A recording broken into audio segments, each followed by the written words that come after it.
Well, Beth did a great tour of the inside of Camp Liberty, and I don't think there's any better spokesman for these camps than Beth. This is a passion for her. And I remember when we bought 216, when she saw that and she made the decision we were buying one, our lives were changed. And Camp Liberty continues that adventure. And I want to welcome all of you to our YouTube channel that we're going to launch today, primarily because of a message that we got on Instagram. And I've been building a little video collection to start the channel. If you like the video, don't forget to leave a thumbs up, leave a comment. I'd love to hear some conversation and answer more questions that you might have or any experiences you have. Things that you can expect from this channel are going to be adventures with Camp Liberty, either here on Mountain View Ranch or out on the road, and Beth and I have a bunch of trips planned.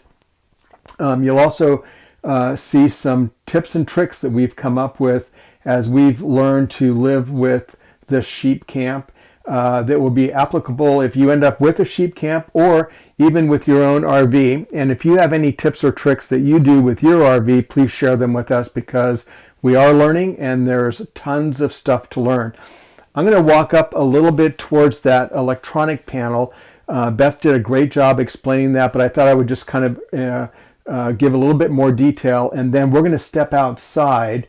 Beth did the tour inside the camp, and I'm going to quickly walk you around some of the features outside the camp that I think are really very beneficial. So let's take a look over here.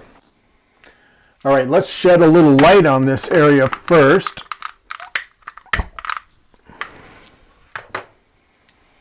Bunch of little panels up here, and what Beth was talking about are black water, gray water, and the drain pipe for the gray water, black water system have heat pads on them, and you can turn those heat pads on anytime that we're in 40 degrees with the threat of going lower. We just turn those on. There's a thermostat on the system, and it will turn on automatically and just provide gentle heat so that those tanks and drain pipe don't freeze. This switch right here is the switch that controls our interior and exterior cabinet lighting. This switch right here turns on our water heater, and this switch right here turns on our water pump. Of course, if we're hooked up to city water, we don't need to have the water pump on. But out here on Mountain View Ranch, Beth and I are running on the freshwater tank, and we have our water pump on. This system right here tells us the levels of the tanks and also the battery charge, and it will run through a cycle telling us how much is in each tank and then the voltage on the battery. Beth talked about this. This is the panel for the Bogart Engineering, and you can find them on the internet, bogartengineering.com. There's also a lot of YouTube videos on this particular system. This is called the Trimetric, and this monitors your battery voltage. It'll tell you your amps and then what percentage battery fullness that you have. And we got the additional module that does the controlling of solar controller for the batteries, and these two units talk to each other. And that's been a very, I think, useful thing, especially if you're doing a lot of RV living when you're off the grid. You really want to stay tuned to your batteries so you know what you're using. The other thing right here is this is the remote switch for the inverter. And as Beth mentioned, we just made a trip back to Utah to have 2 extra batteries put in and a 3,000 watt inverter. The reason that we wanted an inverter is there are a few things that you need to run that don't run on DC. And you have to sort of be reasonable in what you expect from an inverter. We obviously cannot run our air conditioner but we'll be able to charge a laptop on the inverter. Beth can use her hair dryer.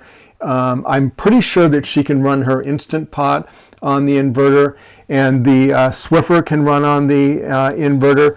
And I'm almost sure, I haven't tested it yet or done the calculations, but I'm pretty sure that we can do a little bit of microwave work with the inverter. So we did not have an inverter on 216. We have an inverter on Camp Liberty. I should have had it installed when we spec'd out the camp and had it built. We talked about it and then made the decision we really want to have an inverter. We want the maximum capability possible, so we added an inverter. So if you are looking to purchase one of these camps, I'll just highlight some of the things that Beth has talked about in the interior that we did as upgrades, and those are upgrades from 216. Some of these things are actual standards now for Peak Mountain camps, and you don't have to ask for them as an upgrade. They are standard. But the stainless steel sink and residential faucet are incredibly better than the plastic RV sink. Having the USB ports everywhere. So much of everything that we do electronically is powered by USB, and you really want those to be scattered throughout the camp so that you've got the convenience of being able to plug in and charge a laptop, a phone. All of my GoPro cameras I can charge. It's very, very useful to have the USB ports. And the one thing that I would add, if I could take this camp back and respec her, I would add HDMI ports at the TV, at the headboard, and then up in the bookshelf. Or we use it for storing our blankets. But that's where your cable input is from exterior of the camp.